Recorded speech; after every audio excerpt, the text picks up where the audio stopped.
I know it's only redirection. I see the blessings right beside me. The chances of quitting are likely. I do it like I'm in my Nikes. Don't make excuses, they never excite me. Boxes, I cannot fit in the boxes. Stop it. Quitting was never an option. Exhausted. This passion is never exhausted. And you cannot stop it. Nah, you cannot stop it. Good morning, Knicks universe. Welcome back to another episode of the Knicks Morning Brew on this Friday, January 12th. Like always, I'm your guy Hector, hanging out with my compañeros. I got my guy Phil All Caps, I got my guy Eddie Presley, and I got my brother from another mother, my guy Jiggaman Porto. Fellas, Voila. how we feeling? Man, it's funny. One thing I really love about playback is that even in a horrible situation like watching our Knicks get destroyed by Tim Hardaway Jr. last night, misery does love company. Like, it was a lot more fun watching it with you three and Jerry and, the rest of the chat. And it was just a lot more fun to watch something that painful. Like, I feel like if I was in my living room for that game by myself, it would have been a very, very, tough night. I feel like I would have been very edgy waking up. But I woke up feeling good, ready to chat Knicks. So I'm thankful for you guys. Thankful for Jerry. Thankful for playback. Yeah, I'll be honest. I mean, the shit show that was the game, and obviously we'll talk about that with our guests and, the open panel. I think the highlight for me was finding out what everybody's favorite Soprano episode was last night. That was a lot of fun, because everything else in that game was sloppy as can be. I won't jump the gun. What up, Eddie? What up, fellas? Yeah, look, man, that game was brutal to watch. I mean, there was points where we just wanted to turn the game off and leave. But look, man, it is what it is. We got blown out. We played no defense. We got destroyed in the transition. So, listen, chalk it up to them basically not showing up. It is what it is. They made a fake run at the end, but look, I'll put it this way: the world is not over, people. All right, we can't win every freaking game. You know what? I'm so ready to just jump into it. Heck, you want to do a quick roll call, and then let's bring our boy up. I want to get my take real quick when it comes to the game. We can't win every game, right? Eddie, I know, a little bit disappointed. I think we're all disappointed. It was a valiant effort, right? Great effort trying to get back. We brought it back. We was behind one. We got it to one, but we weren't able to secure that rebound towards the end of the game. It cost us. 3 rebounds. We should have won that game. Should have been a game that we won. I know you guys were talking Sopranos last night. Hold on 1 second. Let me make sure my mic is good. Hold on. Muted now. Trying to fix my mic. All right. Well, while you're doing that, let me go ahead. Phil, you want to intro our guest? I'm going to swap up the screen here. Let's bring him up. Yeah. So, we've had this guy on our show previously. And it was a pleasure. Like, talking with this guy is always a breath of fresh air. And he lives on the West Coast. So this is like a guy who's actually committed to actually joining us and willing to sacrifice his sleep to talk Knicks with us. So without further ado, this is our guy, host of the Dime NBA podcast, our guy, Josh Rodriguez. Hey, good, There it is. What's good, everybody? Yeah, let's keep that energy up. We still have won 5 out of 6 with OG. I know it's an L, but everybody catches L's in the NBA. It's the NBA. It happens. It's all good. We good here. Yeah, facts. I mean, even Ben Stiller wrote, an L feels different now when you expect the Knicks to win. Obviously, we all were hoping we go 20 in a row, right? I saw people in our chat yesterday like, we're going undefeated the rest of the season. It was like, well, that was short lived. But I mean, I guess I'll kick it off, and then Hector, I'll throw it to you, and then throw it to Josh, so you can finish what you were saying before your mic. But I don't think any of us can really say that it wasn't sloppy off the gate. And that was the biggest thing, is you knew right in that very beginning of the game, we were like, oh man, things were clogged up. Everybody looked like a mess. We weren't grabbing rebounds. Like, there was just that continuity word didn't exist last night. It just was sloppy all around, bro. Yeah, the team, my mic sounding a lot better, is better now. Yeah, he's back. He's out of the bathroom. That's what I'm talking about. Shout out to the chat. Black Eddie is in the building. Jacob Petruzzi. Valentina's in the building. My guy Anthony Garcia. TC Stills. Double A. VR Diesel's in the building.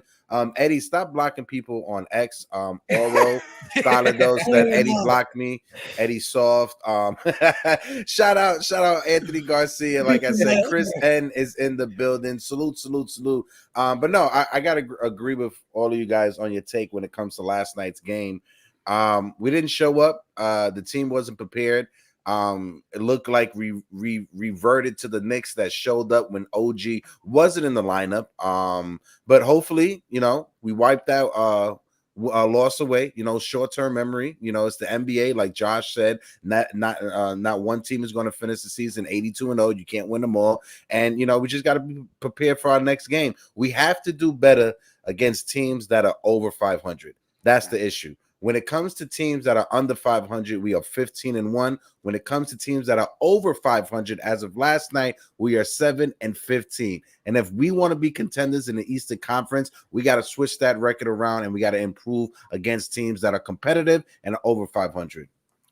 Go ahead, Josh. Yeah, I mean, I agree with everything you're saying. I mean, at the end of the day, I think the Mavs just punched us in the face in the beginning, and that was it. I mean, the Knicks are a very physical team. They developed that reputation around the league that if you play the New York Knicks, you got to be ready for a war, essentially. And the Mavs were ready, and the Knicks just didn't bring it. They fell behind early, and they just couldn't catch up. Man, bad games from practically everybody except Dante. I think Dante was phenomenal yesterday. First OG stinker. That it happens, man. It just happens. Like, sometimes you just gotta chalk it up. I'm a big believer that you can't react game to game. You got to follow trends, and you got to follow things in like maybe games of like 10 games or so. And you see, and then you evaluate, okay, this is where we're at. This is what we're missing. This has become a trend in our team. We struggle here, we struggle there. And then you evaluate. It's one game. If they bounce back next game or win the next 2 or 3 games, we're not going to be talking about this game. It is what it is. Yeah. What's crazy is like, we're talking about the record. And I don't know if you guys saw that Cat Williams video that's gone crazy viral, that interview, but he was talking about like when he was doing comedy, like he had to figure out how to be funny for a white audience and then funny for a black audience. And he wasn't really, really successful until he was able to figure out how to write and be funny to both a black and a white audience. I feel like that's where the Knicks are right now, when it comes to playing teams that we should beat and then teams that are over 500. It's like we got one of the audiences down, like teams that are at our level or under, we're able to kick in the teeth. The ones that are above, we're shooting 50-50. So it's like you're funny on some nights, but really not funny on other nights. And it's like you can't really like bank on that, So that's the thing that we need to see kind of improve. And we'll talk about those improvements as the show goes. But last night, my biggest takeaway is that even though Luka wasn't there, as much as we may not really vibe with the person that is Kyrie Irving at times, he to me is like the Kanye of the NBA. There's certain things about them that just really, really irk me. But regardless, if Kanye puts out an album, you better believe I'm going to listen to it because there's going to be some bangers on it. Like, even if I don't want to see the guy's face because he drives me nuts, you better believe that I'm at least giving that album a few spins. So same with Kyrie. It's like no matter what, you know he's going to put on a show time and time again. As frustrating as a person he may be on and off at times, he is still that guy. He is still a legitimate bucket getter. And what makes it worse, Phil, is Kyrie technically called the shot, because he was saying he was excited to play us last night. He's excited to go up against Jalen, see what he has. They just came off those 2 losses. So they came in with a chip on their shoulder. And you said it, Josh, from the gate, you can see that something was wrong, right? Like everybody on the team, you're just like, and again, take Dante out of it. Because we'll get to that, Josh, because I don't know where Dante was half of that fourth quarter. I was like, Tibbs, what are you doing? Take a card out. Bring Dante. The only guy that's shooting 3. But here's the crazy part.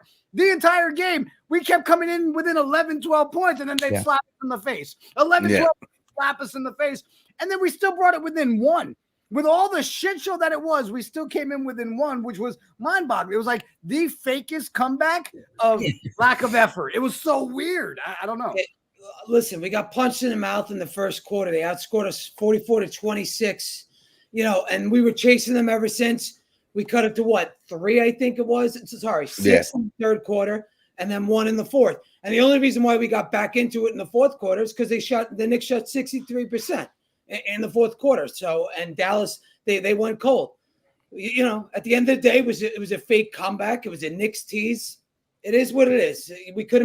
We never recovered from that first quarter. Never recovered. It was still a comeback, Eddie. Don't try to shit on the parade. It was still a comeback. It made the fourth quarter excited. I know you got to get your juices up. Let the coffee hit your lungs, Eddie, and wake the fuck up. I watched you with you, Hector. You weren't that excited. They could have folded. They could have folded. They could have packed it. Did in the end. We could have ended like Boston did. We could have ended like Boston did. Yeah, we could have never gotten that, We didn't wave the white flag like Boston did in the second half. But I just want to say something real quick, and I'll throw it over to Josh to get his take on it.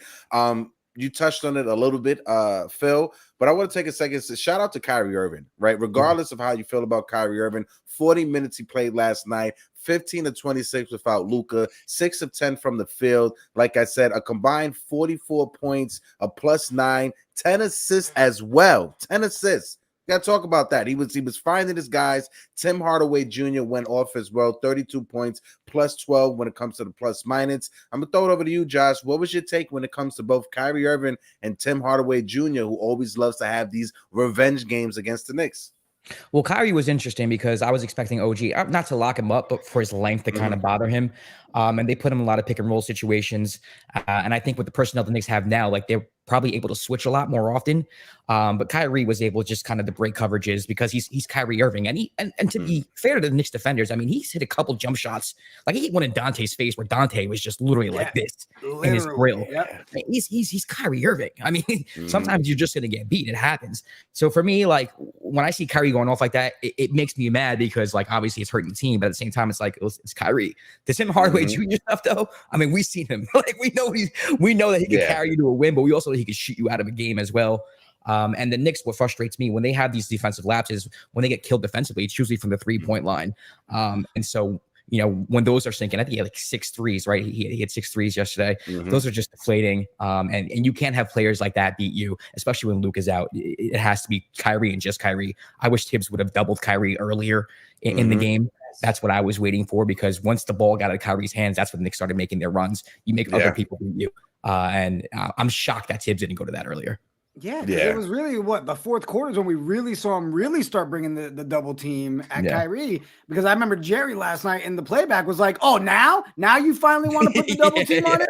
Like, what are you doing? And then when we did, there was a lot of times when we sent the double team, it was lackluster. Like it wasn't, we didn't put enough effort on it, right? It was like, you sent the 2, but there was no like emotion behind it. He was still able to get the ball away, and he would split it sometimes too. Like he's just phenomenal. It's Kyrie. He makes you look stupid.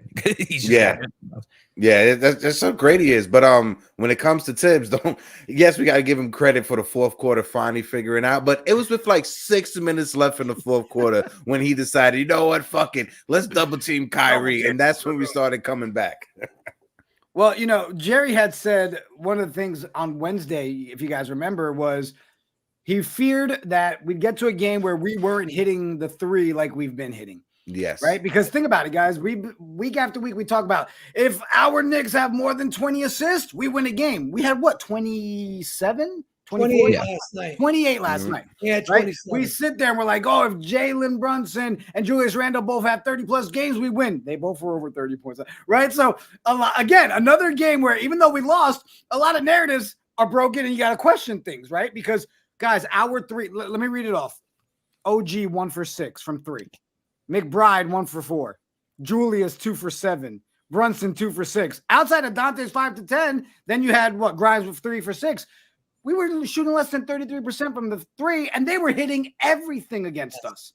Yeah. Those games where we can't protect that perimeter and we're not hitting threes, this is the outcome we're going to see time and time again.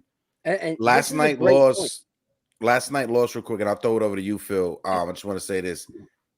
We gave up 128 points, right? The games that we were winning, we only gave up 100 points once. So it falls on our defense. What was shining in the 5-game winning streak wasn't shining last night. Our team defense, our lack of communication, no one communicating with OG on the switch. That right there is what killed us. And when you look at the coach that we have, Tom Thibodeau, you would expect him at least in the second quarter to make adjustments. There were no adjustments until that fourth quarter, like Josh brought up. So to me, that was a bit alarming right there. I'm going to need the Knicks and Tom Thibodeau to step it up in the next game, be more engaged defensively. I'm not sure if they had like a layover, right? And when they was coming over to Dallas, if they had to stop some in another city, they ate some food and got too tired to communicate during the game. I'm going to just need them to go back to what was good in that 5-game winning streak, and that was just defense. Go ahead, Phil. Yeah.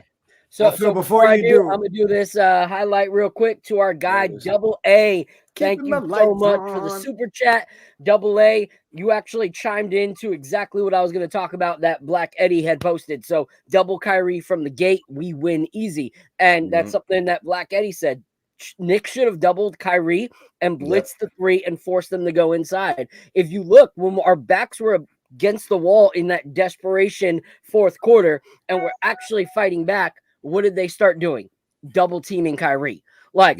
That's how we got back into the game. So the fact that we waited till the last few minutes to do something like that, especially when you have Luka not there, you have their other best player not there, that gives you the opportunity to double team Kyrie. And the fact that we didn't do it until the last 2 minutes of the game is kind of mind-boggling. You know, that's definitely on Tibbs for that. You know, we give Tibbs the flowers when he deserves it, but come on, you see that worked in the last few minutes, and it can imagine what it would have looked like if we at least did that in the second half, you know, come out the gate in the second half and go, all right, Kyrie was exploding in the first half.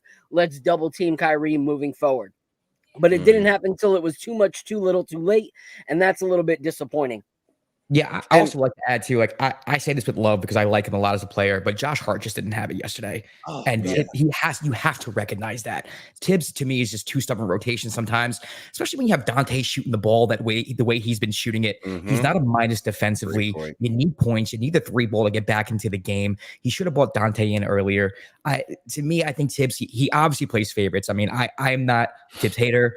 I salute what he has done for this franchise, but he falls in love with players, and Julius is one of them, which is understandable sometimes. But Josh is also another one who I like a lot. But if he's having the game that he's having, and you have someone on the bench who has pretty much reinvigorated the starting unit, and he's your hottest shooter right now from deep, you put him back in the game. Exactly. I think trapping Kyrie is one of the things that was obvious, right? But the other thing he could have done was just throw Dante in the game. Just throw. He's been the best player all day. But Josh, haven't we?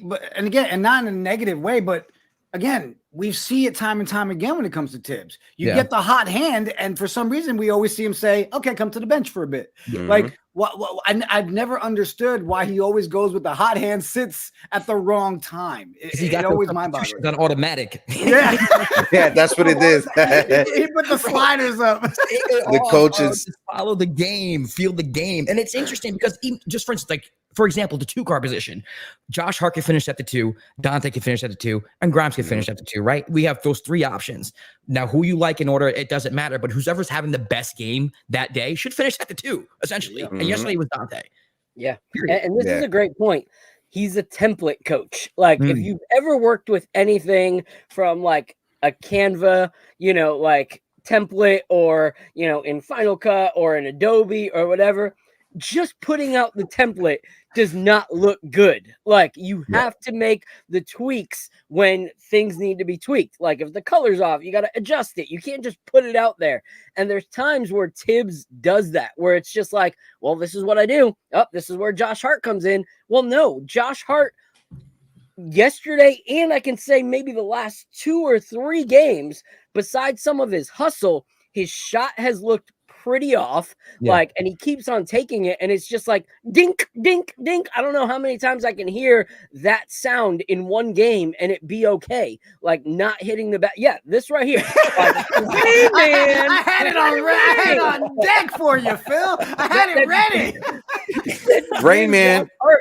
And so it's crazy because I like Josh Hart, but he does things to justify what everyone on Nick Twitter is saying, like, because they'll say something and I'll be like, yo, come on, you can't say that about Josh Hart. Don't do that. And then that game comes and I'm like, oh crap, they can say that about Josh Hart, because he did. But the tips to take him out, right? Like, I love Josh too. I mean, he was great last year. He was a big reason why we made it a second round. And he's important to our success this year. But if he's not, he doesn't have it. Take it out. That's it. We have options. Yeah. We have option tips. It's not like this is like a thin team. We go deep. Put someone else in. That's the thing. Prophet, shout out to my guy Prophet. He talks about Josh doesn't get talked about enough, like, gets swept under the rug.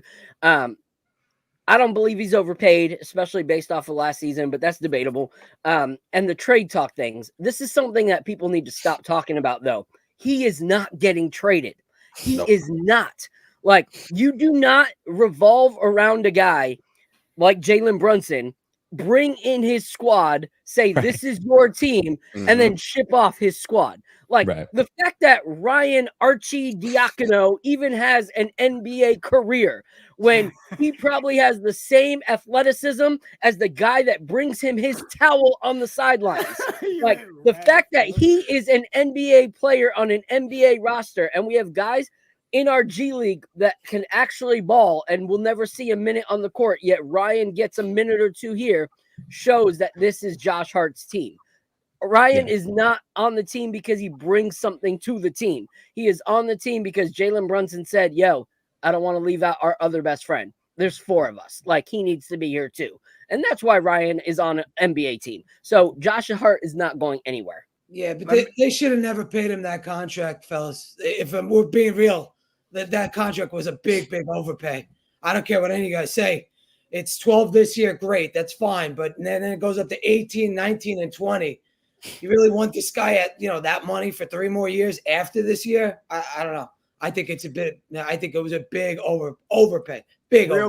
Real quick, let me shout out some of the guys in the chat. I love Chris N. He says, it's over. Turn off down and rebuild. Crazy Knicks fans. I see you're joking, Chris, but I did see some of it on the timeline already. So I know you're making a joke. Eddie, thanks to Eddie's softness, we got a $4.99 super chat from Oscar. Thank you, Oscar De Leon. And please, Eddie.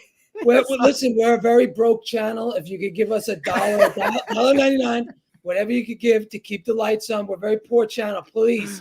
Eddie, stop blocking people on Twitter. Eddie, you got to unblock Oscar. You got to unblock Oscar. I barely block anybody. That's what he did to get blocked. I don't remember. He said he was showing support for RJ Barrett and he blocked him. It was that simple. Shout out to our boy. Shout out to our boy GSJ. Dante DiVincenzo looks like Carrie O's as Robin of Locksley from the Men in Tights movie, and now dubbed the Dante of Locksley. Best $5. Also, but this one right here, heck, and I'll throw it to you. Yeah, I was literally about to pull that one up. JD 2000. When our backs are against the wall, we revert back to ISO Knicks, and during the 5-game winning streak, that is one thing we were not doing. We weren't reverting back to ISO ball. The ball was moving. Everybody was touching the ball. Everybody was knocking down shots. But like Jerry said, when you're not knocking down your 3-point shots, what are the Knicks, right? And it looks like the Knicks are an ISO-heavy team when we shouldn't be an ISO-heavy team. Again, we got over 70 people in the building. If you're watching us on Instagram, if you're watching us on X, if you're watching us on Face, click the link, Facebook, click the link in the bio, jump on over to YouTube, join the conversation. We got over 64 people in YouTube. We're sitting at 2,819 subscribers. If you're watching us and if you haven't hit that subscribe button, hit the subscribe button for your boys. Join the conversation. Shout out Z to Holt, TVs in the chat. not this channel. No overreaction Friday. No overreaction Friday here. No overreact. We ain't trying to trade away the team. We're not trying to bring back IQ or RJ. Ain't none of that over here. We just want the Knicks in the next game.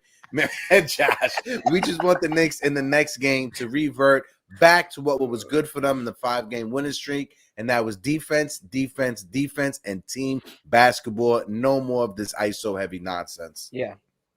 And the only thing I'll say is, we said it with Jerry on the episode, and Jerry, on the last episode was like, I want to see what happens with this team when we don't hit every single 3-pointer, which is what was happening these last 2 games before this one. We were hitting everything, and that's what it did. OG has been on fire, and that fire went out a bit. He was 1 for 6 from 3, and that's not something, we expect. And I think some of that happened from the fact that, like was said in the chat, we revert back to that ISO form of basketball and then expect guys to catch and shoot with little time on the clock. You saw that a lot with OG or with Josh Hart trying to catch, before the, shot clock ran out, throwing up some random shot that was never going to go in, but they had to shoot it. And so I think that that's something we got to pay attention to. And one thing that we said is this trade gives us enough time to see what we really need to fix still, what we really need to look at before the trade deadline. So games like that are actually good for us, because if we just breeze through and we're like, oh, Luka wasn't there, this was a cakewalk, and then these kind of things start to show up once we're about to hit the playoffs and it's too little too late, that's an issue, So now we have things to continue to look forward to.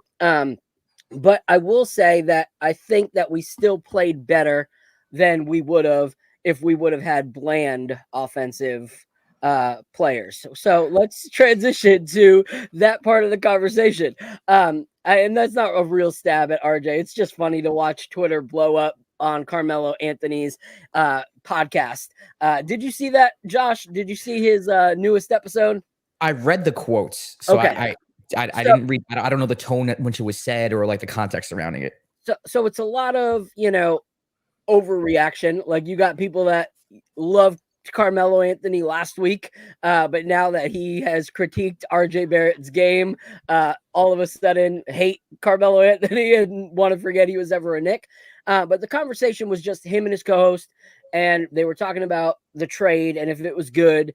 And he was pretty much just saying, his co-host was like, I always thought RJ's bag by this point would have been, kind of like a Shumpert type player by now, that he would have had the crazy athleticism and stuff like that, but he's kind of slow. He hasn't really gotten, much since his rookie year, hasn't improved to the levels and bounds that we thought that he would. Like his co-host thought that RJ would be that guy. And so Carmelo was like, it's not a bad thing. It's not a stab at him, but he's like a bland player. He doesn't have a bunch of, things, a bunch of seasoning, stuff like that. He's the kind of player that kind of like a bland part of the meal. You have to add things to make the meal fully work, and they were just saying that he's got his limitations.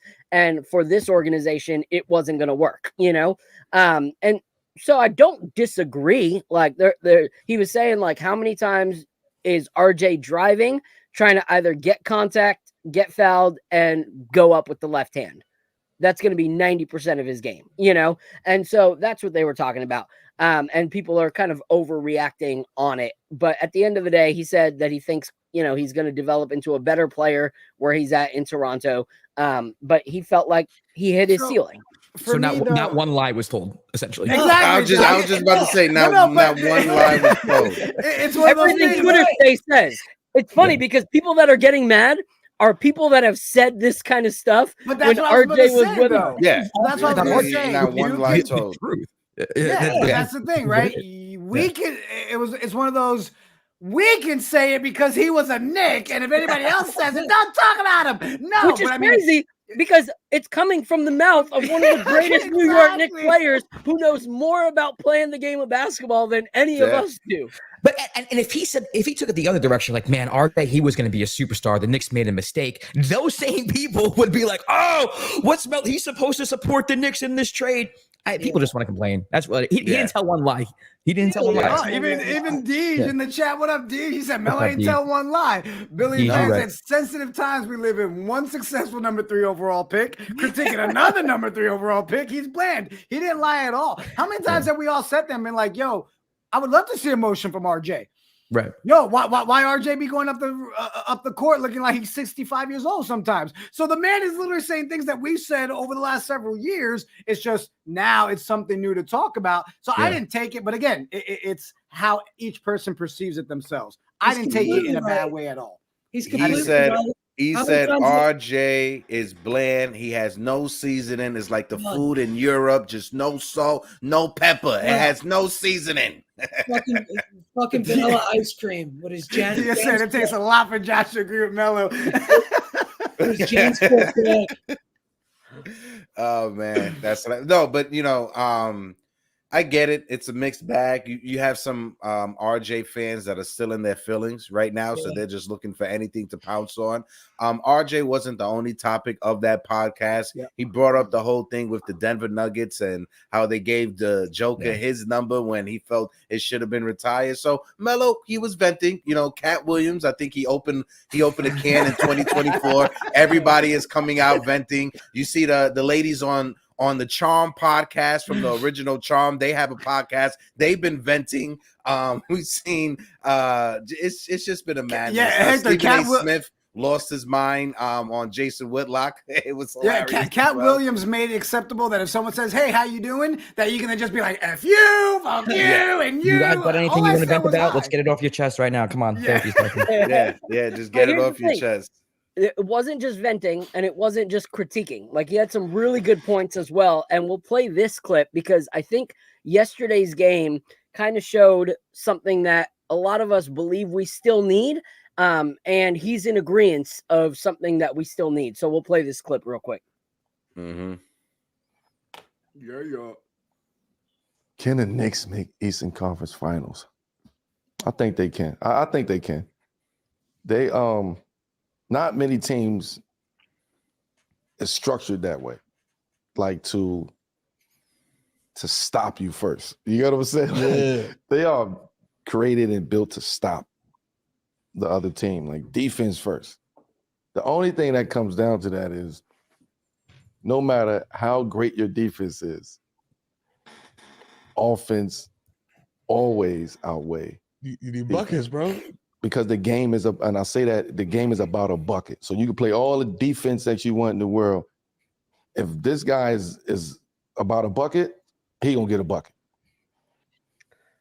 So you saw that yesterday with Kyrie, a guy who is about a bucket, a guy who can make sure that at any point in the game, if he wants to, there is a very, very good chance that he can score.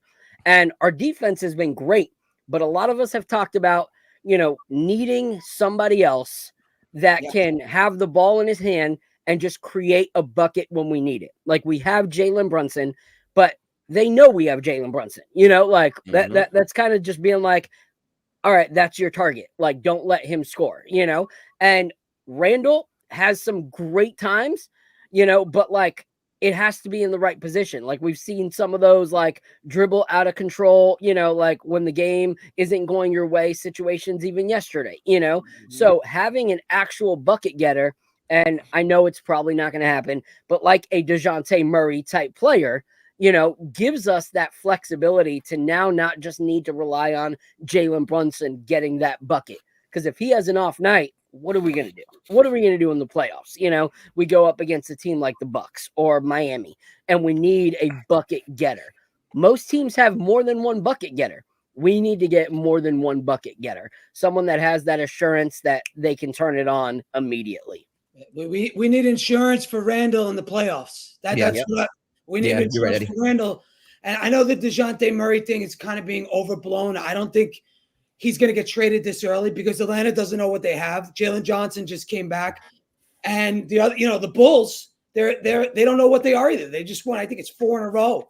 So we'll see. To me, again, I'd go after DeRozan. I think he's the cheapest, and I think he'd fit in the best here because, again, bring in DeRozan, he automatically slides Randle over. He could get you that automatic bucket.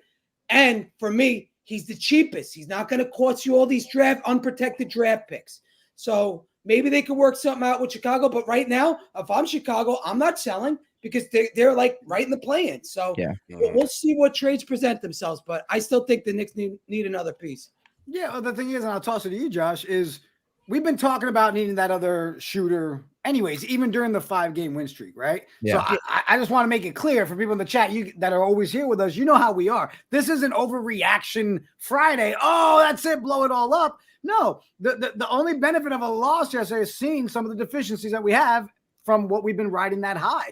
I don't think it's oh my God, the world is over. It's, hey, things that we've been talking about as fans and creators is, man, it'd be nice to have another shooter. Hey, it'd be nice to have somebody that's running that second unit. So nothing's changed in my eyes. It's not like I'm that much more like, oh my God, this was horrible. No, that entire game was an L that was a kick in the mouth.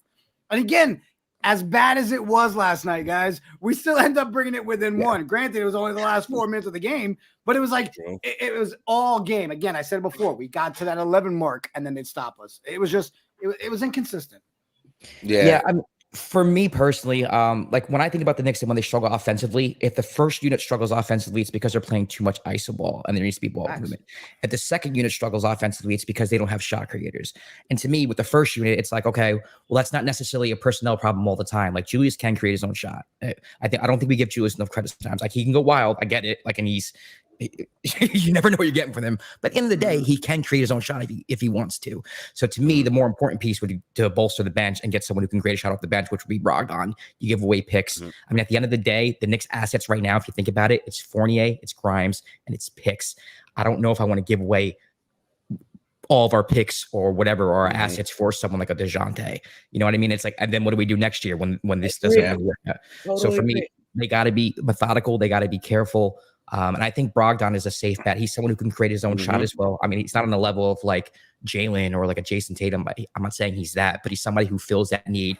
And he's somebody who solves the problem in the second unit. At the end of the day, the Knicks have two players right now who can create their own shot. Now, Julius can create a shot. It's a good shot.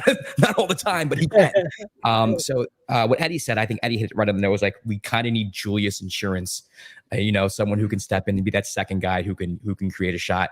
And I am comfortable with someone like Brogdon and a Prophet. I know you don't agree, but that's what I'm Guys, Brogdon's last right. 5 games are bad if you guys look at the numbers. Yeah, no, I get what you're saying, Eddie, and I know Phil. He's someone that he's not really brought in when it comes to the Brogdon thing, but I'm with you, Josh. When it comes to Brogdon, when you look at the trade market or the landscape of the trade market, Malcolm Brogdon would probably be the cheapest one when it comes to what you have to give up to get for him. On top of it, his contract that he has, $22 million. If the Knicks want this offseason, like right after the season, you can use Malcolm Brogdon's contract in a trade if you're trying to get that next piece over. It's $22 million opposed to Evan Fournier, which is 18 or 19 million. So it gives you a little bit more money in the cap space when it comes to a trade conversation with another team. The one thing I don't want the Knicks to do is I think DeMar DeRozan is a phenomenal player. I think Terry Rozier, Jordan Clarkson, they're phenomenal players. They're ISO players, right? What we saw on the 5-game winning streak was the fact that the ball was flowing. Yes, we got Julius and Jalen, who are 2 heavy ISO players. We don't need to add a third one. We had a third one with RJ Barrett. It didn't work. We saw how good the team looked with just those 2 ISO players. So let's get another player who could help that second unit, like Josh said, create, because I think that's going to be more of an issue for us going down the stretch and even into the postseason. I know a lot of people are worried about Julius Randle. If we don't have someone coming off the bench with that second unit who can create for the second unit, that's when we're going to have more issues than worrying about Julius Randle. But Hector, don't you worry about the playoffs? I mean, when you look at the playoffs in these tight games, it becomes an ISO game. We watched it last year with the Celtics and Miami when Jason Tatum and Brown didn't have it in that game 7. It was all ISO. Yeah, so that's why we need another player to come off the bench who can create. But it was it was ISO for Boston. It wasn't ISO for Miami. That's why Miami ended up winning. But when you could say then when the Miami went against Denver, what happened? Okay, they went ISO and they went cold. So I'm just saying, talent wins out at the NBA. Eddie, you just want Gordon Hayward. You just want Gordon Hayward so we can have another white boy on the team. Listen, I like Caruso. I don't want Gordon Hayward. He's a soft white guy. All right. Phil, before you go, Phil, before you go, Italian, not that. Listen, like my ADHD kicked in so bad that when I saw Dia's message, Dia, if you're still in there, I just want to know, as a photographer for the Blazers, how hard is it to catch them actually smiling in pictures this season? I'm just like, that's all I was thinking about. I'm sorry. Go ahead. No, that's great that you pulled up Dia's, post, because she said, go after the Blazers while they're down. And, you're our inside connect. So I'm totally down to go after someone from the Blazers. I don't want Brogdon. So I need you, Dia, to do me a favor and figure out how the heck we're going to get Scoop or Shaden Sharp over into the Knicks. That ain't never happened. That ain't never happened. Favor and we good. I want to take a quick second. Shout out to the chat. We got over 90 people in the building. 100 people are watching us collectively. If you guys can, smack that like button. And if you don't want Eddie to come to your house with 20 different trade scenarios, hit the subscribe button. We are on our way to 3,000 subscribers. We are at 2,818 subs. So if you guys can, if you're watching us, hit that subscribe button. Let us get over to 3,000. But I'll throw it back over to Phil. Go ahead, Phil, so you can finish your point. Yeah, no, like when it comes to Brogdon, I just don't see it anymore. I just don't see it anymore. Like he's had a great career. I just don't feel like the Brogdon of this year is a needle mover for us on the bench. Like, and you saw it, like we said, a guaranteed bucket, we said we need a guaranteed bucket, someone who can guarantee a score. He couldn't guarantee more than one basket against us, the Knicks, like when he played against us, so like, that's not the kind of person that I'm trying to say is going to bolster and like boost up our bench come playoff time. Like, I just don't see that. There are players that if we don't go into the starting lineup, I think we got to be creative. I think we got to look past like the obvious that the media is saying is available, can do something. I saw Black Eddie, me and him been vibing on this, like a player who is good, wants to win, hasn't had the opportunities to win with his team, and is looking for something else, like at least a chance at contention. A Terry Rozier kind of player for me, that's a guaranteed bucket. Like if we're talking about what we need is a bucket, that we have good defense, we need someone that can just score. Terry Rozier is the kind of guy that can just score at any given time. Like he is that kind of player. He's going to be 32 years old. Teams aren't looking to revolve around Terry Rozier, so he's either going to stay on a crippling Charlotte Hornet team or he's going to have to find another role with a team. He's not going to be that guy. He could be the best sixth man on whatever contending team he actually goes to.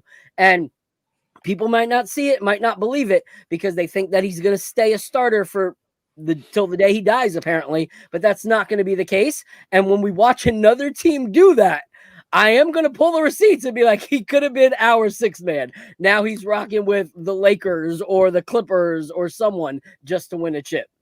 I just don't see it because he's not a Tom Thibodeau type of player, right? He's great offensively, but he's the guys in Spain when the bull seasons come around. He's the matador. He just lets people go blow by him on defense. Also, Brogdon got off to a really good start this year, but the Blazers lately have just getting smacked, and I just don't think he's interested at all. And I don't. Phil, what you said is 100% accurate, man. I get what you're saying. We watched him play, and he didn't get anything on us. I don't put that on Malcolm Brogdon. I put that on the team that's around him. He looks like he's playing with some G League players and Simmons. That's all that they have out there. But he also asked out of Boston too, which is weird. Like, why would you ever want to ask out of that team? But it is what it is. Brogdon sat out last night, by the way, for rest, so that could be a little scary. As far as Scary Terry. The only thing I don't like about him, I don't like his contract, man. He makes a lot of money for the next 3 years. So that's something. That's another thing. Yeah, but you say it all the time. You say it all the time. Once the new, CBA or whatever kicks in, it's not as big of money as players are going to be making. But you're not giving up any money, which is what I worry about. You know what I'm saying? Well, talking money, guys. $2 Before super chat they for we need to get a need. Brogdon is the perfect We need. need $2 more. Yeah. Come on, chat. We need $2 more. when it comes to Terry Rozier's contract, we traded Emmanuel quickly because we ain't want to pay quickly $25 million coming off of the bench. Terry Rozier makes $23 million this year, $24 million next year, and $26 million on the last year of his contract, 2025 to 2026. So I don't think having a guy making that much money coming off the bench is a valid option. Yeah, I don't know, man. That's just my opinion. He is young. He's 20. He's 29. He is younger than Malcolm Brogdon, right? But Terry Rozier is another guy. If we want to talk about injury histories and we want to compare Malcolm Brogdon and Terry Rozier, they both had a bunch of injury histories. It's not like Terry Rozier has had a clean bill of health. Shout out to everybody that's in the chat. See, we got CP, the artist, in the building. Smack that like button. We got over 80 people in the building. If you guys can, smack the like button, hit the subscribe button. We are sitting at 45 likes. So if you guys can, gently smack the like button. And like I said, the big thing about Malcolm Brogdon is that his contract is making $22 million. So after this offseason, you can use that $22 million in a trade to get whoever you want to get over here. What's Clarkson's contract, Eddie? Do you know what Clarkson's contract is? Yes, he makes like 22 something million this year, but then for the next 2 years, it's very good. It's only 14 mil a year. Oh wow, so that's the player. That's the off the bench player right there. His numbers are down this year. He's been, his field goal numbers and stuff are down much worse than last year. Guys, I'm gonna switch it up real quick. Go ahead, brother. I know we can keep talking trades, and I'm pretty confident that when we do the open panel, people are gonna come fire ready to give us their takes. Shout out for the super sticker, New York Knicks insufferable with the 199. But let's talk about it because it came out and we haven't had a chance as a group to talk about it. We'll start with you, Josh. But we see that it was denied. We see that Woj is saying that he believes Mitch will be back, but in season possibly. What are your thoughts on Mitch and him coming back? How do you feel? I would love it because we need a backup center immediately. I mean, we're talking here about like bolstering the second unit and scoring, but like Precious Achua, God bless your soul, but you're not it. And he played well yesterday. So Mitch coming back would be fantastic. I don't know if you insert him in the starting lineup right away, give him his spot back, because iHeart has just been absolutely phenomenal. Not just offensively. iHeart opens up the lane for like Julius and Jalen. I mean, there are a lot of perks with iHeart starting, but just to have him back maybe for 15, whatever it is, to protect the paint, depending how the game goes, maybe he finishes. It would be so huge for this team, and I think you would see less defensive lapses, especially with the second unit if he comes back. I really hope he comes back to the playoffs because that's a huge pickup if he does.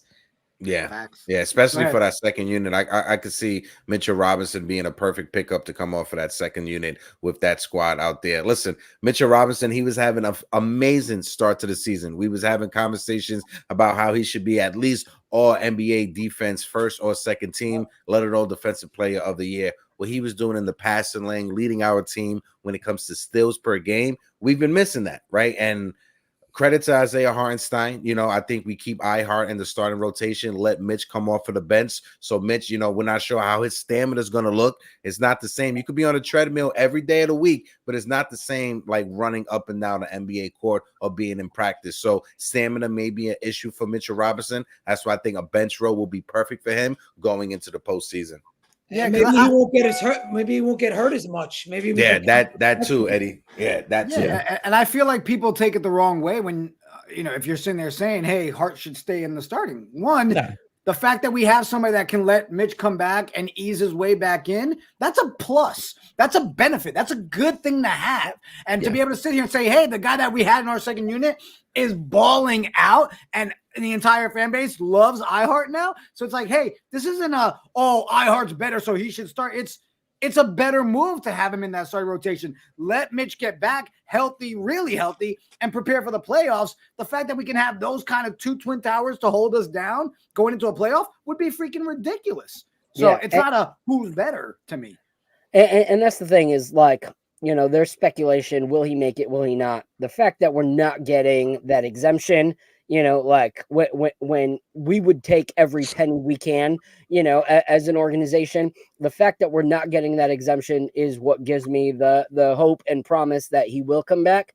But like Josh said, you know, like I'm not looking backwards, you know, I'm not looking and going, hey, Mitch was a great all NBA defensive before he got injured. He should definitely have his spot back. Just like I'm not looking back and going, oh, Evan Fournier shot the lights out against the Boston Celtics when he came. He should be in the starting lineup against, you know, instead of Dante DiVincenzo. Like, I'm not going backwards, you know. This injury, as unfortunate as it was, it showed us that Hart is the better fit for our starting lineup. It just is. Our guys are able to score. They're able to move. Now with OG being there, we don't like suffer defensively. You know, like people were like, oh, well, Mitch's presence, iHeart's is not. Well, no, iHeart has stepped it up. And now OG is there as well. So there's not that deficiency in our starting lineup for the defensive end. And our offense is better. So I would not tamper with that at all if Mitchell Robinson comes back.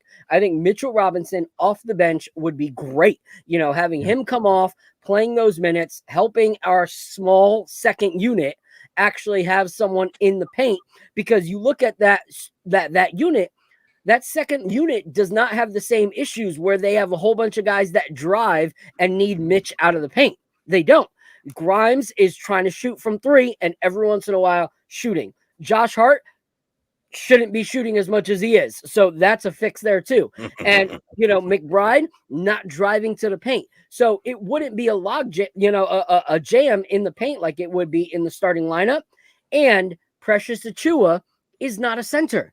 He is a power forward. That is what he is. So that allows him to move over into that power forward backup slot so that Julius Randle going into the playoffs is not playing 30 plus minutes every single night and being half a shell of himself by game 4 against a certain team. Now you have Precious being able to just contribute in the role that he's actually designated for, and it'll actually free him up for some offense if they're worried about Big Mitch being in the paint.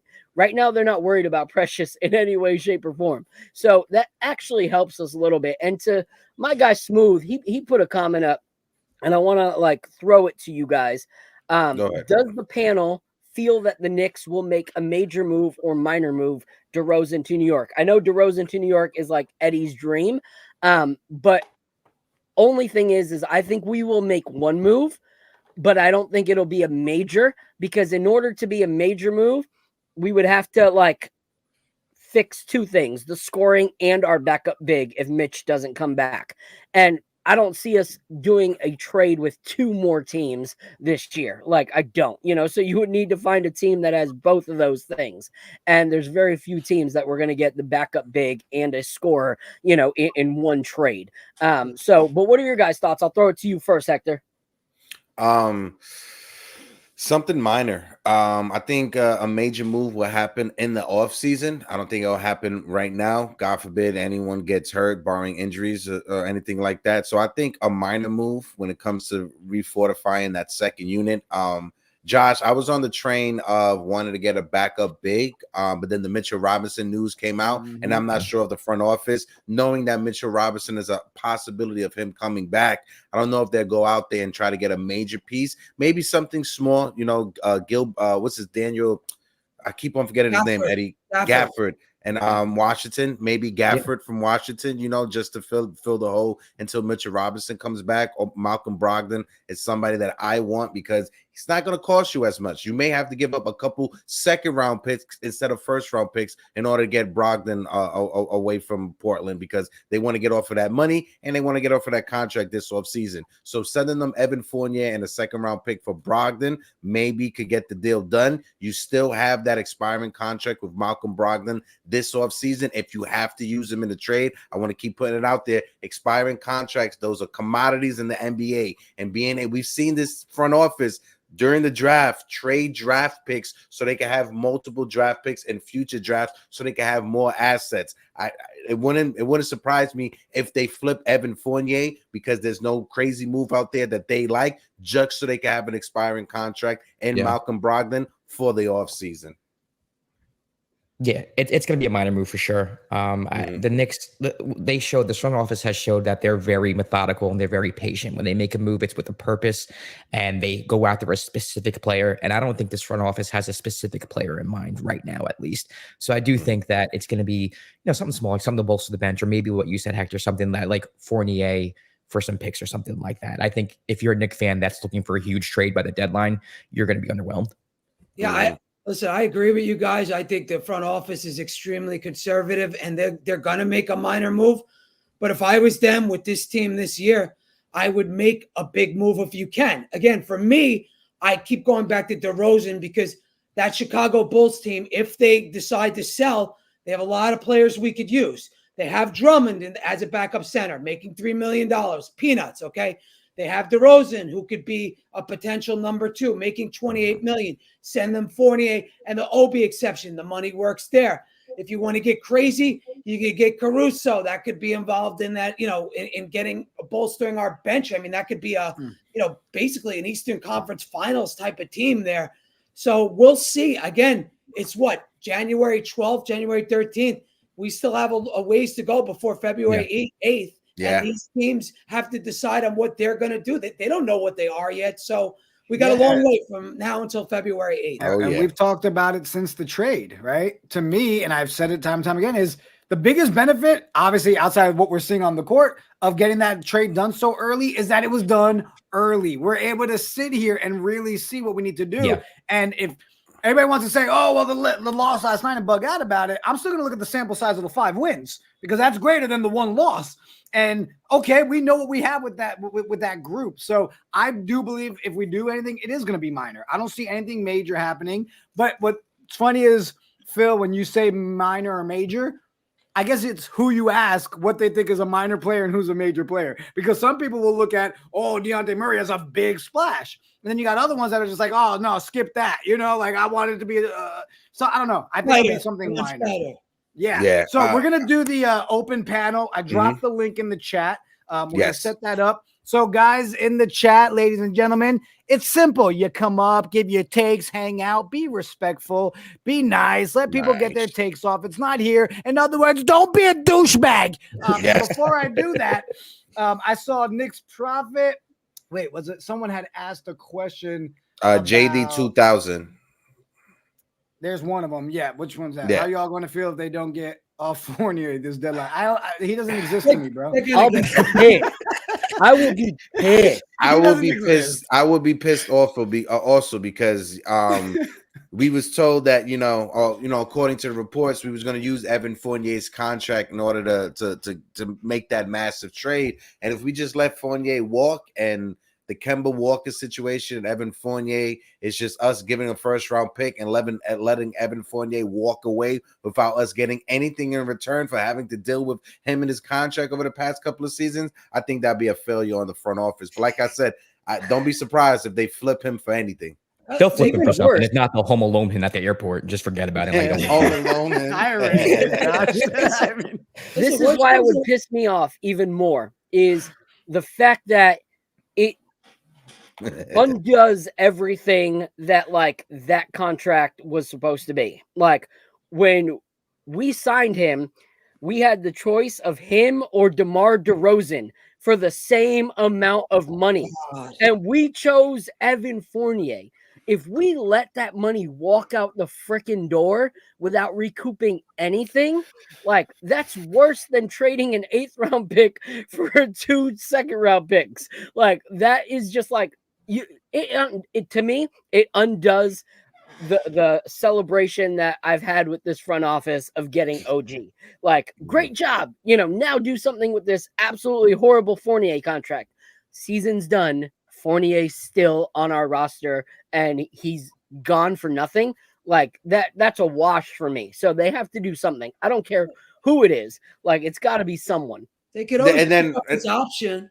I was just about to say, and we got to remember, let's not get emotional. They could always pick up his option just to use him as a trade piece in the offseason. Ladies and gentlemen, a Friday morning after a get a bit loss has us emotional. talking Evan Fournier. Holy shit.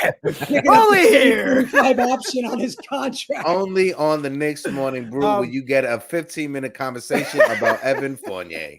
Real quick, Johnny Davis, could somebody tell me how and who decided the Knicks couldn't get exemption and what it was based on? I missed that portion of the show. So obviously that comes from the NBA front office. Yeah, that comes from the NBA front office. Because what happens is, they fear him come the back. Knicks have their own medical staffs that evaluate Mitchell Robinson, but the NBA, it's just like insurance. If you're on workers' comp, you understand this. The NBA insurance, they have their own doctors that you have to send Mitchell Robinson to. Mitchell Robinson, he got evaluated by the NBA doctors, and they felt that he can come back before the season is over. So that's why the Knicks lost out on that insurance claim.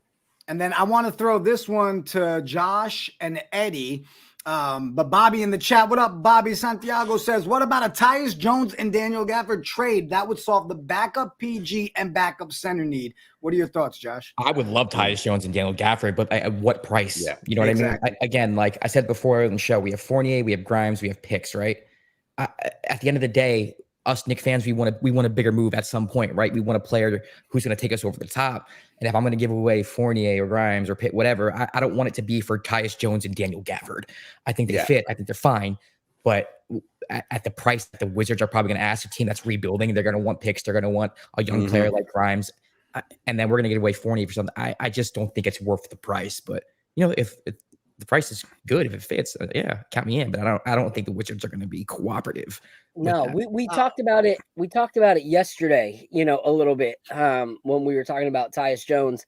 Like, yes, promising young player, you know, like good, you know, Gafford, good backup for our big situation.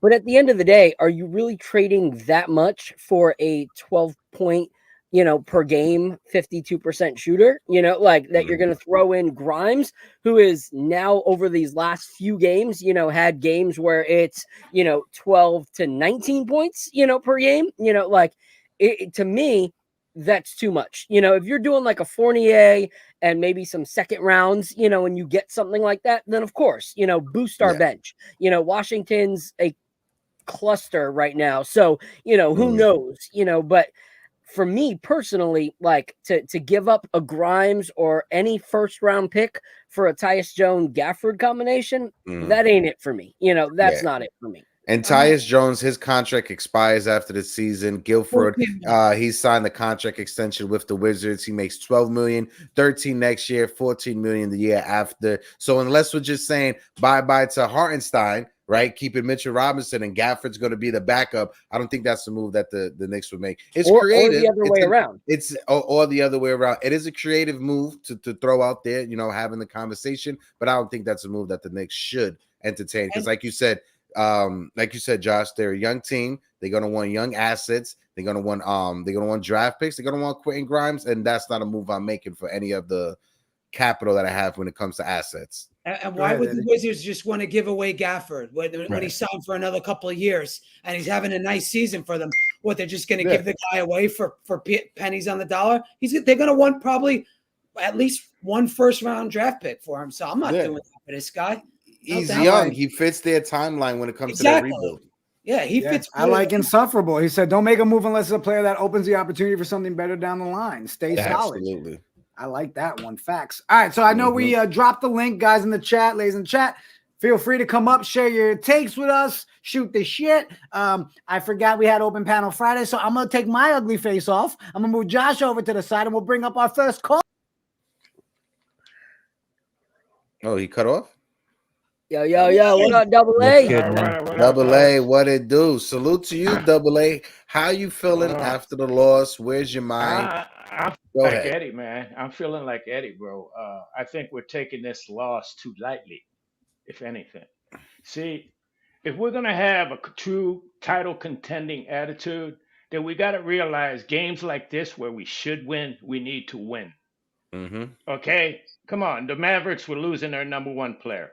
Okay, if Tibbs would have made the right adjustment and double teamed Kyrie from the gate, got the ball out of his hands from the gate, he would have got frustrated. We would have won the game.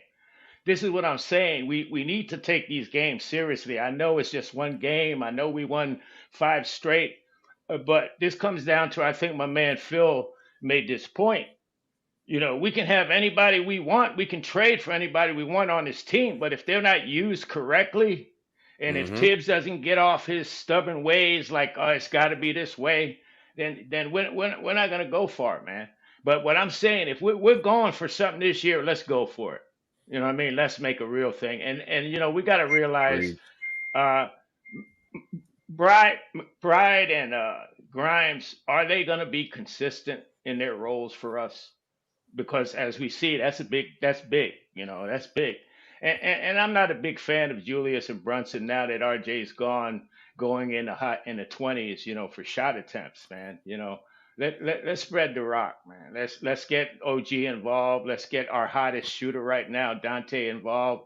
I don't want to see, Julius and Brunson take every shot every single, time down the court. Let's move the rock. Nice take. I agree with a lot what you said, for sure. As far as like Grimes and McBride, I mean, McBride just got handed his role, so I think we can give him some time. I personally, I know Quentin Grimes is like, the fan base is kind of split him. I'm personally really high on Quentin Grimes. I think he's going to be really good. I don't know what that looks like this year, but I do think if you're trading him away, you better be sure you're getting something in return that's going to be something that lasts you for years. That's how I look at Quentin Grimes. But I'm with you. You're right. I think if I'm Tom Thibodeau, like the vibe at practice or in the locker room is like, hey, cut the shit. Like, we got to get it together. Like, it's not, oh, it's okay, we lost one game. It's no, get our act together. We got to win these games. So I think you are right about that. But I think from a fan's perspective, I think we should look at it more as like, okay, in these last 10 games, how have they done? If this becomes a pattern, then we start panicking. But I think right now, I think it's okay for us just to be like, it's one game. Let's see what happens next game. But I do think the team should have a different attitude and nip it in the bud. Do you guys trust these guys? Like, do you guys trust McBride and Grimes? Like, because I don't trust McBride enough to give him, big time playoff minutes, at least for me. And I know you say, Eddie, give him a chance. Yeah, we should give him a chance. But listen, we're a win now team. We're a win now team. You know what I'm saying? I get going forward. We paid him and stuff, but I don't trust his shot. I trust his defense, but trusting his shot is a whole different, level of trust in the playoffs. And I'm not there yet. That's why it helps us that the trade deadline is February 8th, right? So we have from now to February 8th to see what Deuce and what Quentin Grimes can do. We've seen small sample size from Quentin Grimes and from Deuce, and they've been awesome in small sample size. I'm going to need a whole month. I'm going to need them to take this next month to lock in and to win that bench row. If not, February 8th is around the corner. Then if you got to pull that trade for Dejounte Murray, you pull that trade for Murray, move Dante DiVincenzo to the bench and let him lead that second unit. Or you go out there, you make that move for Malcolm Brogdon and someone else to refortify that bench unit, because that bench unit, it needs someone. If they can't do it, if they can't step up, they need someone who's a playmaker and who can score. And I think Brogdon or moving Dante will be either the two options the front office will be looking at. Yeah. So before my thing is Hector, the rest of the NBA ain't on our time frame, man. Who's to say these players that we could have used or traded for will still be available when we're ready to make the move? Brogdon will still be available. Yeah, Brogdon will still. Yeah, he'll be available. And my last point is, Julius Randle shouldn't be the only one going into these playoffs under scrutiny. For me, Tibbs is under scrutiny. Yes. He's got to show me he can make in-game adjustments and he can make the right call and pull a player or sit a player when it's time. Thanks, fellas. I appreciate it. You're right. No, I don't. I definitely appreciate it. Before you go, Double A, the one thing I'll say is, they are not on our timeline, but this is where I have to tip my hat to the front office. They made the change for the kind of player that other teams would try to get ahead of time. OG was that guy for us. OG was the major trade that we needed for our starting lineup. Now we're looking at like a bunch of bench players, in theory, what we all think, we're looking at bench players. So there's a plethora of those that can be traded and moved because they're on a team's bench, so there's more pickings. So let's say that their, desire is a Clarkson, but Clarkson gets moved. Well, they still have the option of a Brogdon, like there's still players that we can really go for, and not making the move right now to me is the smartest, because the last thing you want to do is trade for, let's say, a Brogdon, and then Brogdon ends up being less of a contribution to us than Grimes would have been. Like give us this 3.5 weeks to see if Grimes can take that position. Like Josh said, Miles McBride just got his wheels, so to be like, I don't know if you can really drive this car to where we need to go. Like, who knows? The kid just got his license. Give him a second to like prove himself. So appreciate you, Double A. A name I want to drop out there for everybody, and I brought it out the other day, but I was reading an article on where was it? I believe it was on Posting and Toasting. So I was reading Posting and Toasting talking about, will we actually finally make a trade with the Jazz, whether it's Clarkson or Sexton, or anything like that. And then they were talking about Kelly Olynyk. And here's why I still want to say that I believe in the Kelly Olynyk thing is because he's able to play power forward, but he's also able to play center. So if Mitch does not come back, we have an offensive and defensive minded center that can play with that bench unit. But if Mitch comes back, it's not like we got Drummond, who like now doesn't really have a position because Mitch is back. Olynyk just moves to that backup power forward position. Yep. And then we still have someone who can score while Mitchell Robinson plays that big position. So I wanted to throw that to you guys, and then also bring up Black Eddie as well, and get his thoughts on something like that. Got another caller. Let's start with Josh, and then we'll go around the horn. But Black Eddie's in the building. Take my ugly ass off the stage. Phil, no, I agree 100% with what you just said. I think Olynyk would be perfect for this team. And he's a fantastic passer too. Yep. So we talk about ball movement. He's somebody who will move the ball. You can get creative with the second unit, dribble handoffs with Grimes. Like there's just the possibilities to me are endless. So yeah, I would like to second what you said. Yeah, right, listen, Hector. Go ahead, Black. No, go. I'll let Black Eddie. Black Eddie agreed. welcome to the panel, Black Eddie. First time on an open panel. Appreciate you for joining us. But what's your take on the conversation? Phil brought up Kelly Olynyk. What's your thoughts? The floor is yours, brother. Oh, you're muted. No audio. Hold on one second. Let me check the audio. Yeah, we hear you now, Black Eddie. What's going on, y'all? Shout out to Chilling, everybody here. Love the show. Appreciate you. Y'all always do y'all thing. Appreciate you. Kelly Olynyk. I like Kelly Olynyk. I do think you can slide him in between the 4 and 5, give you solid minutes, some outside shooting. I just think if you guys if the title is what you're looking for, it's go big or go home, right? So I had you got Miles Bridges, who's like 7.9 mil. Okay.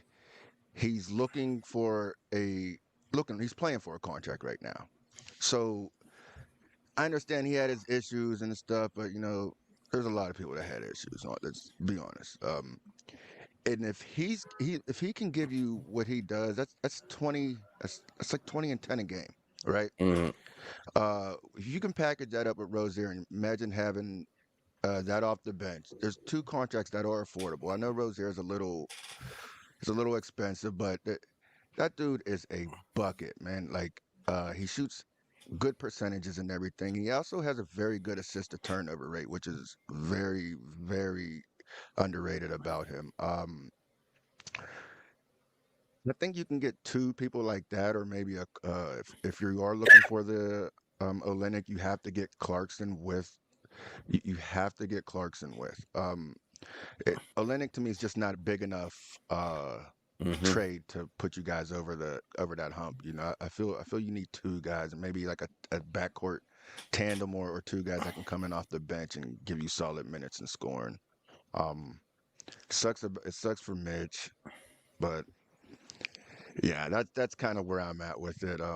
I think you guys got to go big or go home with talking about a trade. I appreciate that, Eddie. What's your thoughts on what Black Eddie just said? I mean, the Bridges thing I kind of like, but if I was to bring in Bridges, I'm not going to put him into the starting lineup because, he's a 3 and we just got OG. So I'd move Bridges to the bench, let him be the volume guy off the bench, sort of like IQ or RJ, however you want to slice it. As far as Terry goes, he's 6'1", man. We already got a small backcourt with Brunson. You pair him. I don't like that fit. But if we could get Bridges for we could trade the Obi exception straight up for him, maybe throw them some second rounders. I mean, a lot of the big, like a lot of the middle names last year went for 5 second rounders, like Crowder, like Sadiq Bey, like GP the second. If you could do that deal right there, throw them 3-4 second rounders for Miles Bridges and have Bridges come off the second unit, I'm totally available for that. As far as the Utah thing goes, Olynyk and Clarkson, that's, I think, about $33 million. So that's, you're talking about Evan, you're talking about the Obi exception, and you're talking about probably with the Ainge tax, probably giving them Grimes too. So the money kind of there doesn't work as well. You'd have to throw maybe Mitch in that deal. So I don't know if I want to do that, but the Bridges thing, straight up for the Obi exception and 4 or 5 second rounders, I'm open for that, man. I'm open for business. Put him in that second unit and let him be the volume guy off that second unit. I just think the front office is going to stay away. It's a nice trade proposal, Black Eddie. I'm not trying to shit on it or whatsoever. It's just with Miles Bridges and his issues off the court, I think the front office will stay away from that.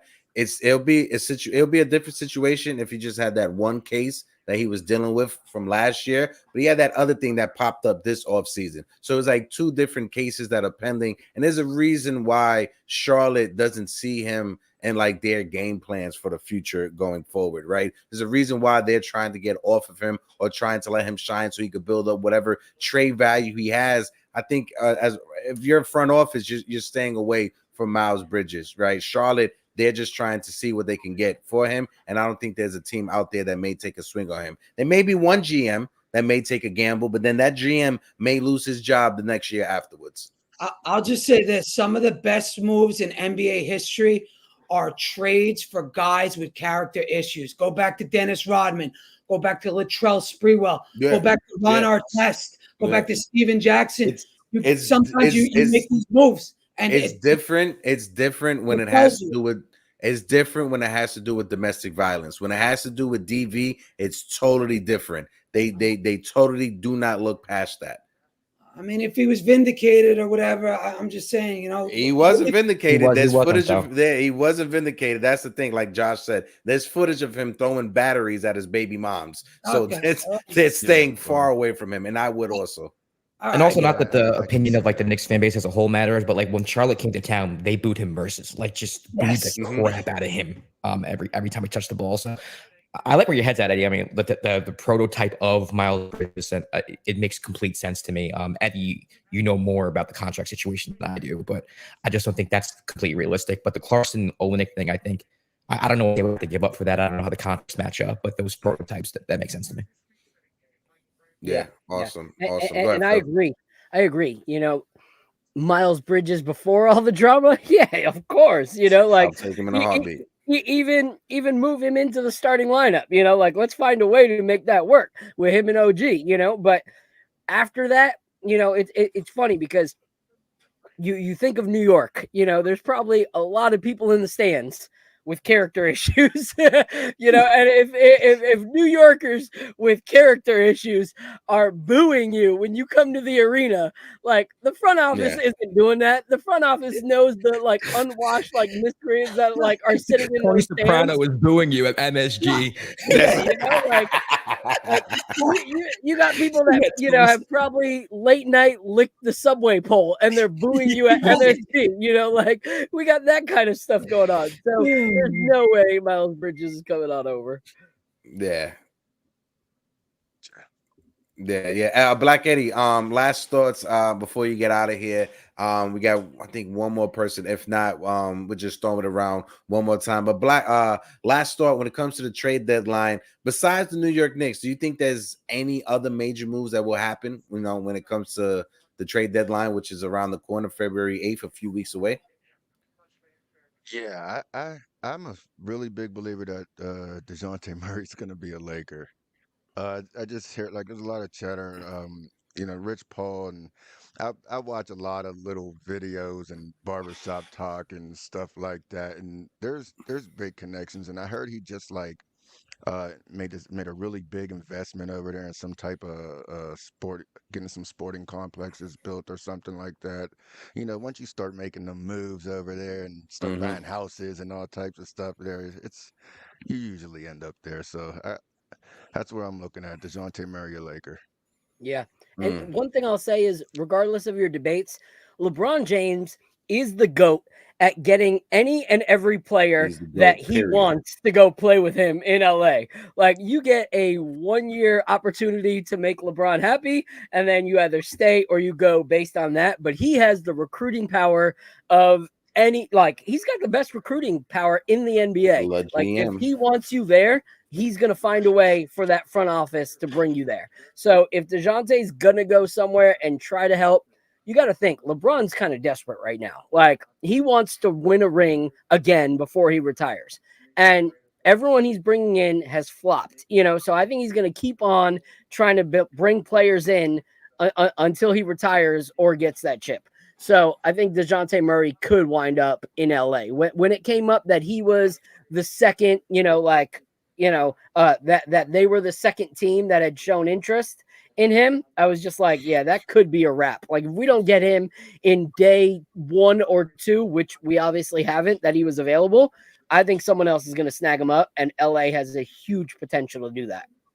Yeah, if they flip the D'Angelo Russell for DeJounte Murray, the NBA is rigged. The NBA is rigged if that happens. My guy said the Lakers are going to get Murray for three bagels, a half a zip of Kush, and D'Angelo Russell. Yeah, that's the perfect trade right there. There's no bagels out here in LA. No donuts. Free donuts. Man, Black Eddie, appreciate you, my guy. Till next time we see you on the open panel. Appreciate you always being in the chat, always being supportive. Thank you so much, my guy. Looks like Josh froze. Hey, leave him right there. Look at Josh. Are we ending the show? Josh, it's high five. High five, Josh. High five. You got a high five, Josh. High five, Josh. Shout out to Jay Boogie in the building, whether Bridges did or not. I'm not bringing him in, mixing up nothing good of our culture. Yes. We're not backsliding with character issues. Shout out to the chat and panel. Blessings, health, and happiness. 3 capital. I just salute Jay Boogie in the building. Adios. I'm going to be there. Hit us up, Adios. We're trying to see who's all coming out to the game on the 29th. We're trying to set something up, a little local bar there before the game. We get our mind right. Josh, I already gave you a high five, bro. Calm down, right there.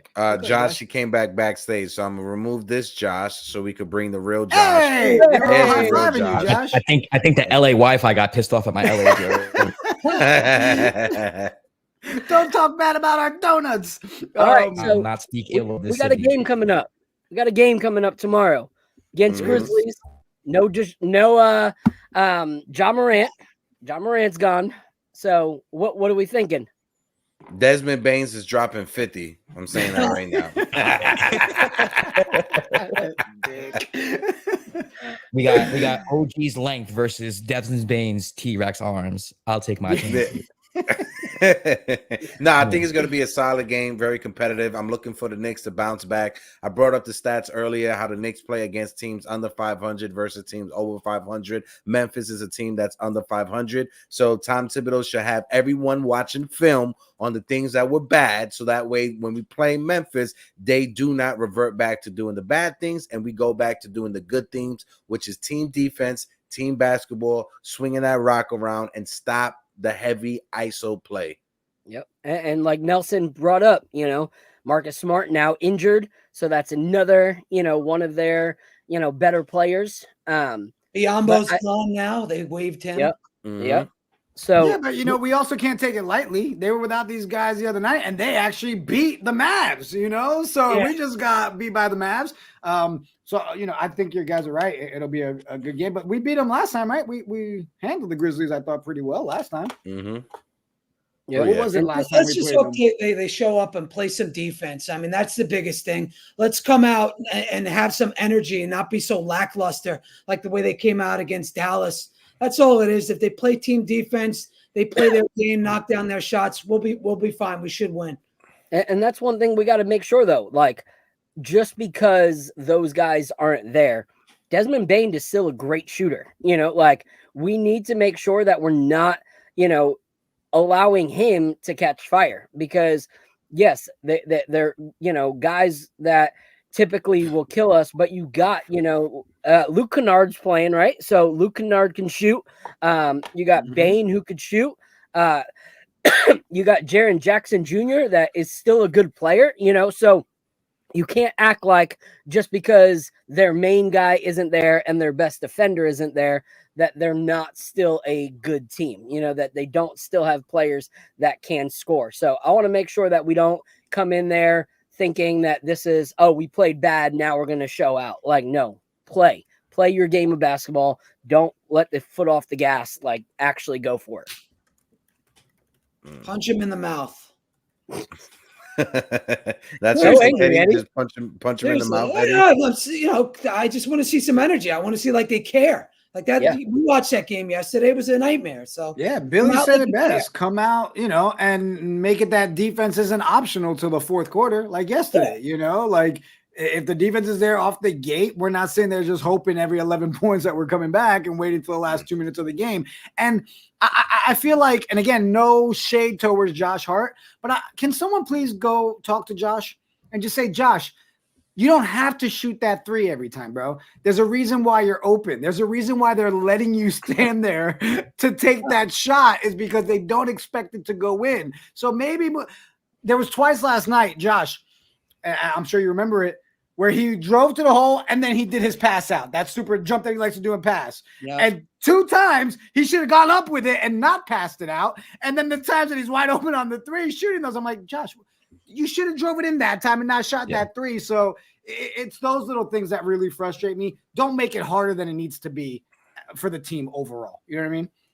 No, I agree with that 100%. It's Josh Hart. We love him for his intangibles, but sometimes he over intangibles, if that makes any sense. Yeah, no, yeah.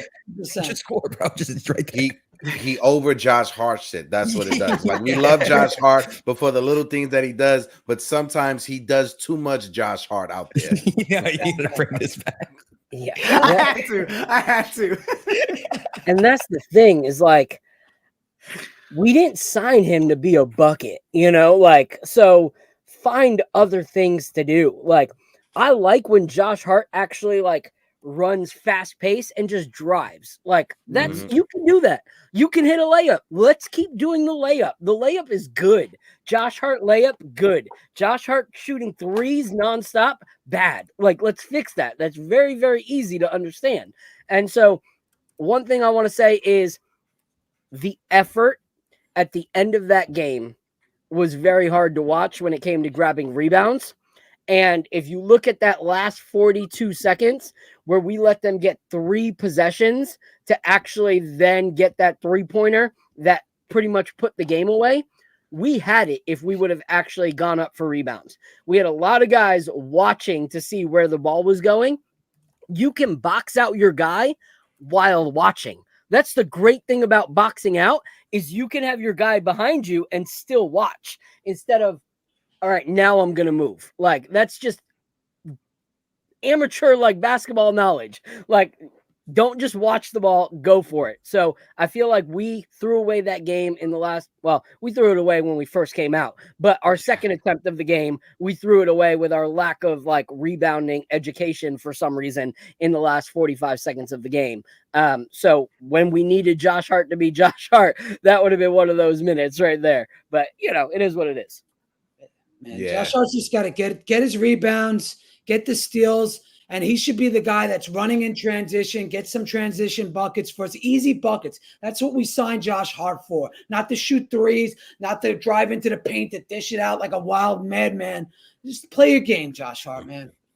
Yeah. Folks, if we can, before we get out of here, we got 52 likes on the stream. We got over 70 people still in the building. If you guys can, smack that like button. Let's run the likes up on this stream. And if you guys can, give us a subscribe if you're watching. If you haven't hit that subscribe button, hit that subscribe button. We are on our path to 3K before spring training starts when it comes to baseball. But so, any last words before we get out of here? Any last thoughts you want to give these fine, beautiful people in the chat? Well, one, you brought up baseball. I was about to jump into Josh Rodriguez's baseball stats on X. If you know, you know. Go check it out. Appreciate everybody hanging out with us in the chat. Run up those likes, guys. Saw a couple people coming at the end here. Appreciate you guys. Josh, I dropped your link for X. I dropped the YT channel in there. But please let everybody know where they can follow you, where they can catch your stuff, bro. And we appreciate you hanging out with us today, man. So I'm typing in YT in the YouTube chat right now. That's my podcast, The Dime with Josh and Quab. If you can give it a subscribe, I would greatly appreciate it. We did take like a 3-week hiatus just because I had oral surgery. My boy Quab has been sick. It's just been, but for some reason, we just went to video this year. Also, follow me on Twitter. My podcast has been nominated for Best Basketball Podcast by the Sports Podcast Awards. And I'm going up against JJ Redick and Draymond Green, and I don't expect to win, but it'd be cool to get the bronze. There's like a gold, silver, bronze. Let's go for bronze, baby. Let's go, baby. Let's go, baby. Yeah, so if you follow me on Twitter at Josh_Rodriguez_, I'll follow you back. Love talking Knicks basketball. Never fight with people. Always objective. I understand y'all have different opinions than I do, and I just want to talk the game. I love Knicks basketball. And as far as you guys are fantastic. Knicks Morning Brew, all of you are fantastic. Eddie, you've been a great addition. I remember listening to you in Spaces last year. We had a couple interactions. I don't know if you remember, but I've always respected your knowledge of the game and especially the cap. Like, you know everyone's contract. I feel like I just pick a name out of a hat and you understand. So shout out to you. You guys keep doing you, man. And if you guys are in the chat and you're not subscribed to this channel, please subscribe to these guys. These guys are a breath of fresh air in a Knicks community that really needs it sometimes. And shout out to y'all because y'all doing a great service out here in the Knicks community. Thank you, brother. Appreciate you. Just to let everybody know, when Josh said he'll follow, just to follow back, no arguments. He's not gonna block you like Eddie blocks people. You don't gotta worry about that. All is good. I blocked very few people. I don't know what that guy did. He probably did something. He got personal. I don't know. He must have did something because I don't just block people. Well, the good news about us losing last night, guys, is we get to restart the winning streak and we can bring the count back hopefully by Monday or Wednesday. Phil and Hector always hate when the count comes. All right, so real quick, before Josh leaves, this is the perfect timing. All right, shout out to our guy Shaq, and including the New York Knicks twice in Shaq'd and a Fool's new episode. So this one was great. I love this one. Here we go. Let me hit that little play button. I already know what this is. Oh, stop. Oh my God. Oh man, I Why love did you the have sound to effect. pull the touchdown pass, man? I love it. And then the last one. Here we go. Let me do this one. One more. Here we go. This is so good. Where'd it go? There's two of them. We made it twice. We never make it twice, and we did. Is it this one? Yeah, here we go. It's like a little kid. He's so excited. He's like, it's so funny. It's so funny. All right. The best pass. Number one.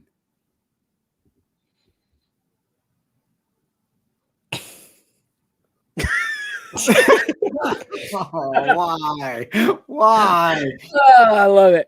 Then it's Shout out to to end my the guy. show with us clowning the Knicks. But all right, great way to end the show. Shout out to everybody that's in the chat. My guy Nice Delo Mio is in the building, man. This NBA is looking weird. Dallas plays defense, but not like us, and Dallas beat us at our own game. To make it worse, they did not even have Luka 100%. Adrian Pagano, appreciate you. Dream Shake, Black Eddie, Sherwin, NYK, and Insufferable. Because all of us Knicks fans sometimes are insufferable. On Dios, NYK is in the building. Johnny Davis, Anthony Garcia, Nelson, Phil. Any last words? Let's get up out of here, bro. Let's let Josh get to his day. I'm looking forward. I'm actually shooting a wedding tomorrow, so I won't watch the game live. But I'm looking forward to, the weekend and watching the game and being able to chat about it on Monday. I think Monday's a little bit crazy because the game is at 3:00 on Monday. So we will be doing our show, and then shortly after is the episode. And actually, so you guys know, we are actually going to be doing a post game with still Knicks fans. We'll be rocking with Ron and John on their show Monday night, talking about the game. So we're looking forward to that. So yeah, and we got Leo Valentin coming on Monday to hang out with us, talking Knicks. If you don't know who Lee is, get it out from under that rock. Go check him out on social. That's our Hoodie Johnson for the Jets community, and he's Thomas Jules in the Knicks community. But guys, man, I hope everybody has a good weekend. Appreciate everybody hanging out in the chat. And on that note, let's go Knicks. Deuces. Deuces.